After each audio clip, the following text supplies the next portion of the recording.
All right, what a beautiful spot. Woody Guthrie said, I hate a song that makes you think you're not any good. I hate a song that makes you think you're born to lose because you're too old, too young, too fat, too slim, too ugly, too this or too that. I'm out to sing songs to prove to you that this is your world. It's hit you pretty hard. It may have knocked you over a dozen times. But no matter your color, no matter what your size is, no matter how you're built, I'm out to make songs to make you take pride in yourself and in the work that you do. I'm a huge, huge Woody Guthrie fan for a lot of reasons. But Woody focused on community in everything that he did. He focused on the we rather than the I. And that's been a constant stream in what I've tried to do with my career. I am an MSU alum. I've been making my living in music for almost 20 years, mostly as a performing songwriter, but a lot of other jobs have come with it. It's taken me all around the world. It's given me incredible opportunities like this one to be here with you and with these incredible, incredible speakers, musicians, poets, and artists. I feel honored to be here celebrating the NEA and the NEH this evening. The question I guess that I get most from young artists is, weren't you that guy on that show? But second to that is the question of how do I build a successful and sustainable career as an artist? And that's a difficult question. And the only way that I can really answer it is to take it to a personal level, to tell young artists what I've gone through up to this point. It's always a challenge. There's always new challenges, and what's made it work for me so far. The number one short answer is community.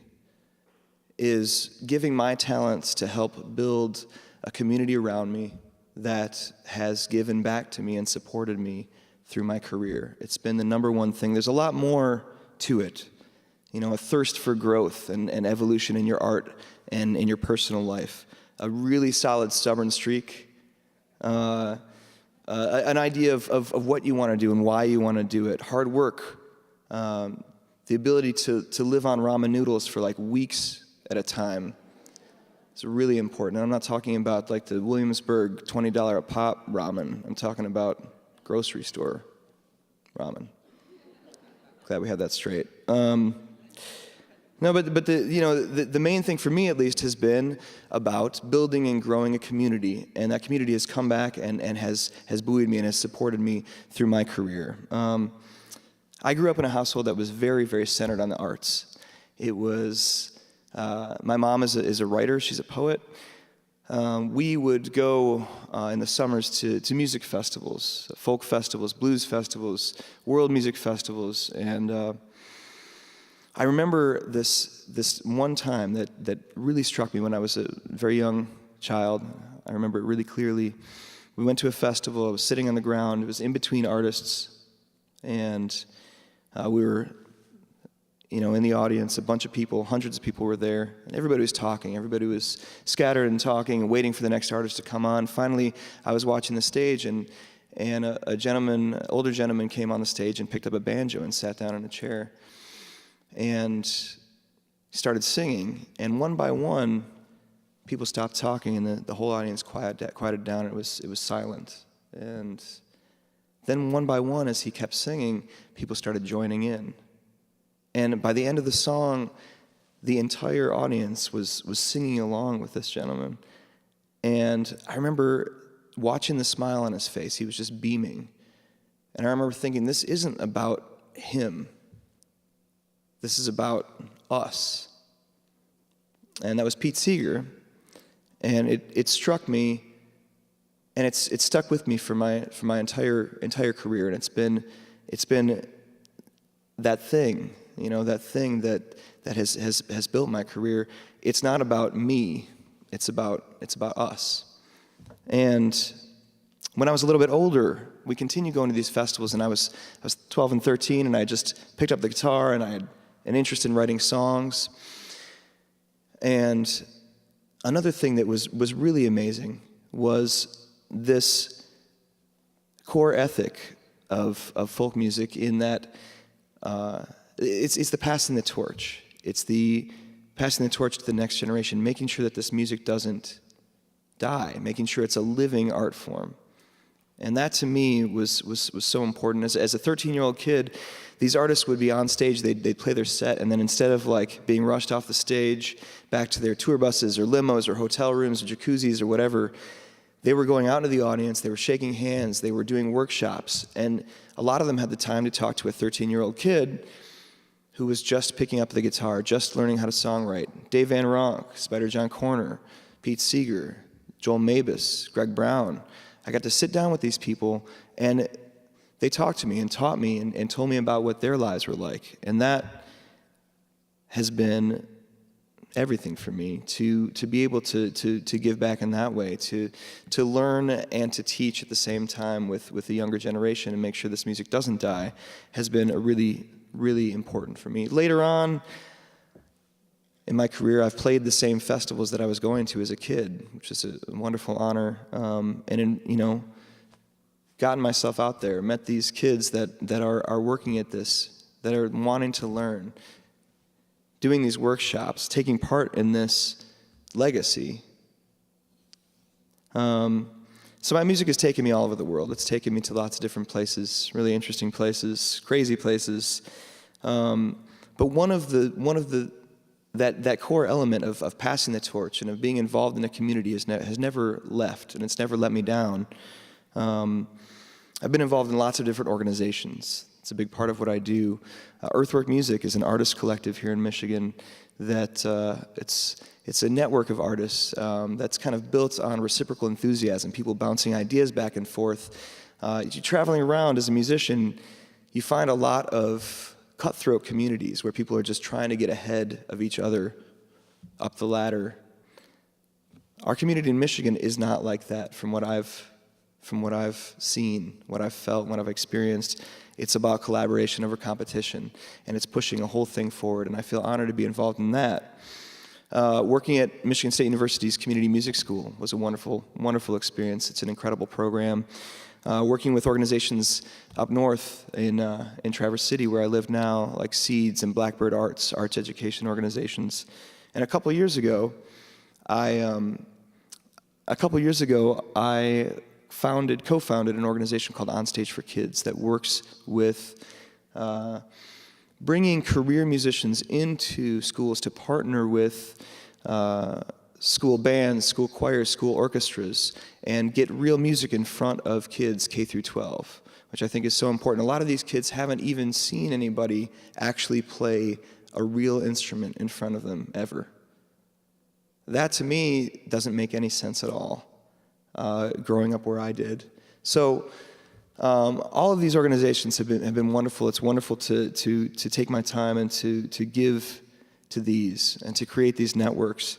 One of the more interesting organizations that I've been involved with is an organization called On the Ground. On the Ground is, like we heard, is an organization that does work with fair trade farming communities all over the world. They gave me a call a couple years ago, and they said, we have this idea. We're going to put on an ultra marathon, 129 miles, 5 days across the West Bank to raise funds and awareness for Palestinian fair trade olive farming communities. I said, there's no way that I'm running a marathon, much less 5 marathons. They said, no, you don't need to run. And I said, also, I'm a Jew. There's no way you're getting me to go to the West Bank. They were very convincing. They told me that my job was going to be as a cultural emissary, to take these songs and stories that I had here and to take them to the West Bank, to work with Israelis and Palestinians and put on these cultural exchanges where we trade stories back and forth, songs back and forth, dancers and community leaders, and work to build bridges with music. I said yes, and it was one of the most wonderful decisions that I've ever made. I conquered that fear of being a Jew in the West Bank, and I took my art there, and I came back with all of these songs. I'm going to play you a song right now. I'm going to move over here for a second. It's amazing how they do that. I'm going to play you a song that I wrote based on the experiences I had over there. I released an album called A Miracle of Birds that's based on the experiences. Half the proceeds go back to the organization to continue their work all over the world. And it was a really delicate situation. If you guys don't know, there's a lot of conflict going on over there. I don't know if you guys know that, but it is the case. It's happening. And it was a tough thing to write songs about, so I kept it very personal. I met a fellow over there, a Palestinian man named Mohammed Ruzi, who was like the life of the party. He was an incredible guy. And the run went back and forth across the wall between Israel and Palestine, and back and forth through checkpoints. Mohammed Ruzi was born in Jerusalem but was pushed out to Ramallah, and he wasn't allowed back into the land of his birth. And one time he stopped me before we were going back into Jerusalem, and he said, there was this one time that I saw these two birds flying over the wall, and I broke down crying, because all I want to do is just go over there for a minute to see where I used to live, and those birds can just do it anytime they want. So I wrote this tune for him. It's called Over the Wall and Gone.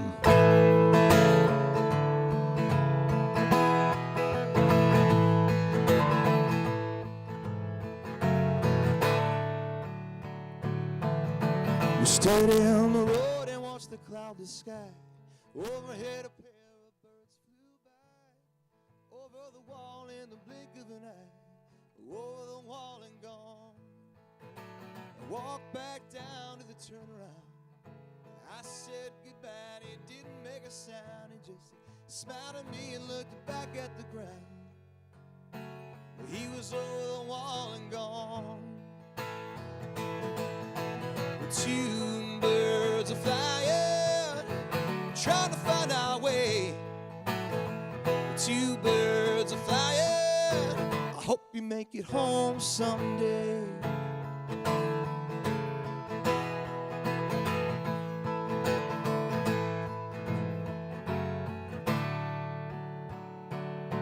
Well, I'm white-knuckle in a rocking chair. Up on the roof, I hear the call of prayer. I'm thinking about him and Almanera Square.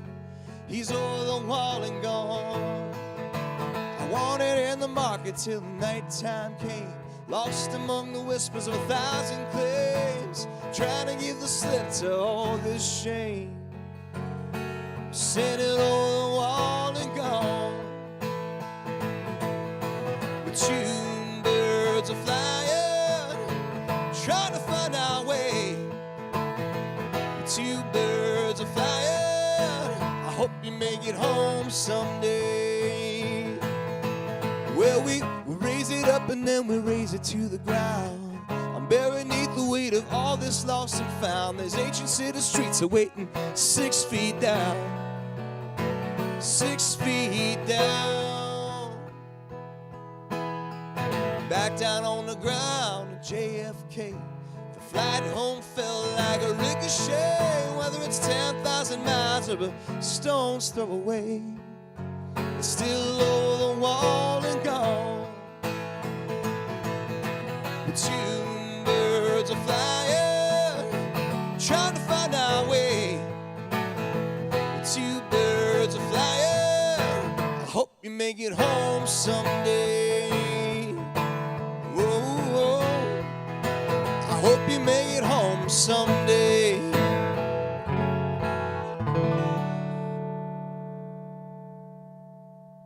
Thanks so much for listening. Thanks so much for having me here.